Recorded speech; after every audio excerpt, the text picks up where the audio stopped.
అతి ఘోరమైన పాపాలలో వ్యభిచారం అనేది ఒకటి.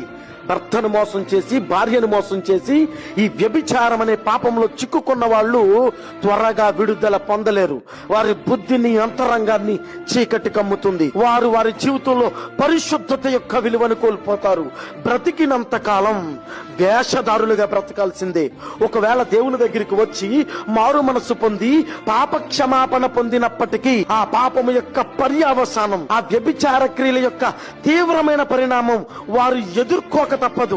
దేవునికి ఇష్టమైన వాడిగా పిలువబడ్డ దావీదు తన పొరుగు వాడి భార్యను కూడి పాపంలో పడిపోయాడు, వ్యభిచారానికి చిక్కుకున్నాడు. తీవ్ర పశ్చాత్తాపాన్ని బట్టి క్షమాపణ పొందుకున్నాడు, కానీ కుటుంబాన్ని చిన్నాభిన్నం చేసుకున్నాడు. అందుకనే వాక్యం చెప్తుంది, తన పొరుగు వారి భార్యను గాని భర్తను గాని ముట్టువాడు కూడువాడు శిక్షను తప్పించుకొనలేడు, ఆ ప్రకారమే నాశనమవుతాడు.